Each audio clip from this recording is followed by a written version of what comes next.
All right, today we're going to take a look at the new or newish Casio Duro 38 millimeters.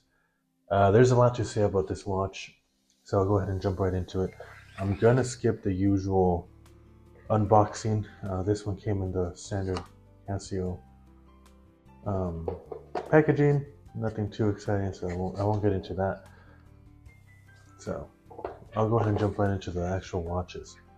So obviously the Duro is this right here. This is the one that's been around for a long time, and it's gotten a reputation as kind of one of the best values in watches. You can get one of these on a rubber strap for about, I want to say, $50, $45. A few years back it was even less than that. But with that you do get a 200-meter water resistant, 120 click bezel, screw down crown. This one is actually my dad's watch.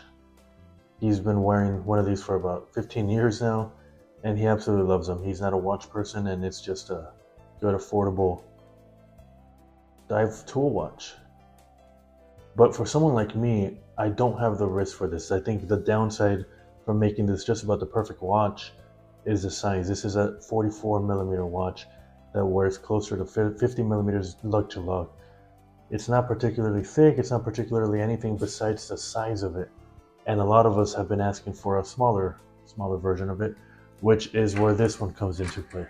This was released, I think, about a year ago, and it does a lot of things right, but it also kind of misses a mark on quite a bit of them. So we'll go ahead and we'll get right into it and talk about those things.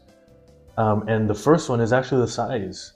This is marketed as a 38 millimeter watch, but it absolutely is not. This is actually closer to 35, 36 millimeters. And if you've ever worn a small dive watch, you know that because of the bezel that takes away from dial real estate, it wears even smaller than that. I would say this wears closer to about a 35 millimeter watch. To me, that's not a deal breaker, but between these two, you have almost a 10 millimeter difference in diameter, which is absolutely crazy to me. You know, where nobody asks for that big of a difference, and you can absolutely tell just by looking at them like this. That is the first major difference. The size, obviously, but the enormous size. I don't think anybody wanted that small of a watch, but that's just the way it went. Now, the next thing here is in the same light as size of it. Let's talk about the lug width. This lug width was shrunken down to 16 millimeters. That is one of the biggest ones for me.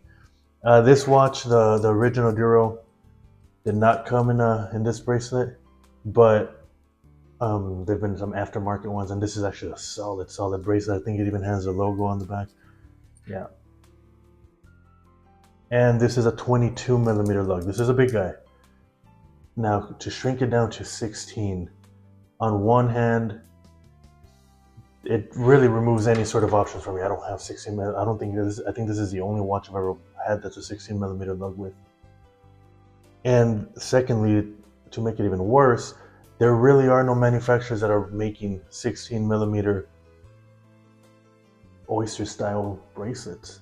And I was able to get this straight end one. I don't particularly like it. It's just very comfortable, but it makes it look even smaller because the actual strap itself is smaller than 16 millimeters. So on the wrist, it does look quite a bit smaller. I don't particularly like it, but the stock strap that this came in the standard Casio one, it's not all that great. So that's just extremely unfortunate that they went down into 16 millimeter territory. Next big thing that was changed is the Duro, the actual dial here. It's a little dusty, sorry about that. But as you can see, that's become iconic with this watch. And I mean, the name, that's where the name comes from. And for some reason, they removed that here. Is it a deal breaker? No, it really isn't. But I don't understand why they would do that.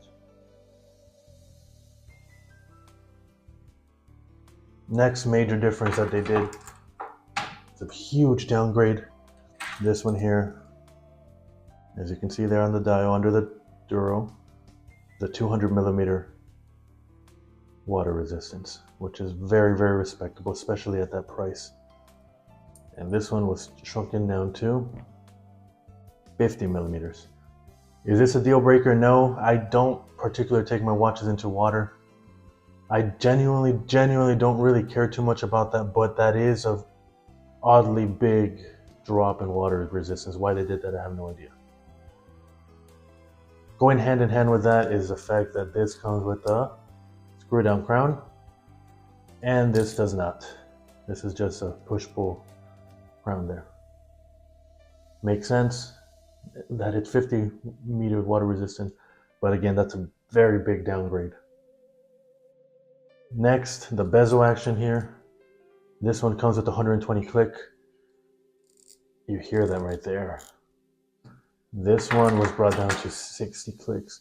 I can forgive that. It feels a lot cheaper. It feels a lot less sturdy.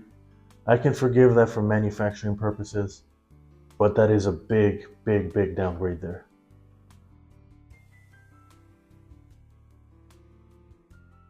Other major difference, can't really see it here, but you have a screw on case back here, which here, they just did away with that, and it's a push one. Again, I think this has something to do with the water resistance, which makes sense that this is a 50 meter water resistance. Now, what's my conclusion in all of this? Honestly, it's a big downgrade when comparing to the bigger brother here. A big downgrade. There's no denying that. Unfortunately, the price, the big one is actually going a little bit cheaper. I think that's just because of market availability. This has been out for so long, there's so many variants, everybody has it, that you can get this for about 50 bucks. These, because they are new, there aren't that many floating around. These are going for about $60, $65. So with all that being said, what do I think about this watch?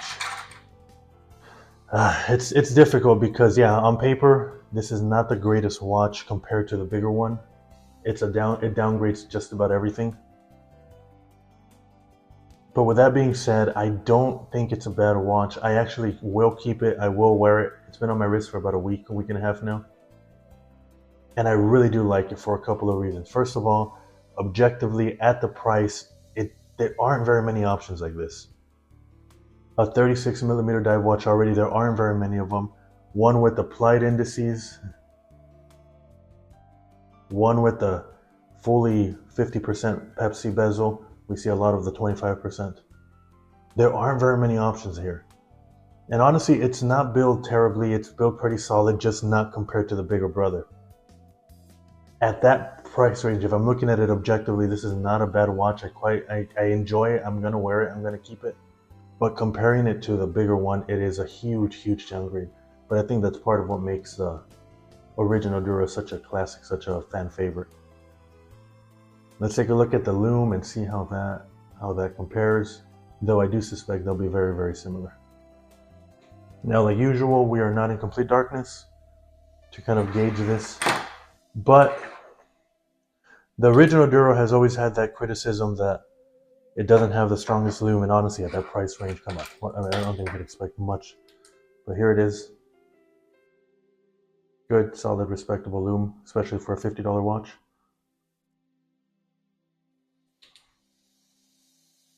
Now, the mini one does look like it might be even a little bit better, but that just might be because it's brand new. It's not the greatest. For a $65, $70 watch, it's not bad at all. But yeah, overall, I do like this watch. I'm gonna keep it. I'm gonna wear it simply because there aren't very many 36 millimeter divers out there, and there are, that I know of, there aren't any with this 50/50 Pepsi bezel.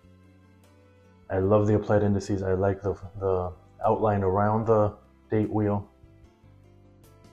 I wish there was more strap options. I'm gonna keep looking. Now, this does come in a couple of variants. One of them does come with the original bracelet. That is not this one. I do want to emphasize this is a lot better than the original one, but it does cost about $30, $40. This does come with an original bracelet that, based on reviews, is absolutely terrible, so I went with the cheaper rubber strap option. But I'm gonna keep looking. I will keep looking to see if I can track something down, or maybe over the years there'll be something developed by people the way this was developed. But let's go ahead and throw it on the wrist and see how that wears. Yeah, on the wrist, this is absolutely tiny. But if you're going this small, you want it to be that small. For reference, I have about a 6.5-inch wrist. It's a pretty small wrist, but even then, I don't think this wears badly. At this angle, it does wear a lot smaller than it looks in real life. I'll try to take some mirror photos, and this really does wear close to a 36mm dress watch or non-dive watch. It's a great option, just maybe not compared to the original Duro, but really there's not much competition at this price range with these dimensions. I like it. I'm gonna keep it. You'll see this one around for quite a while.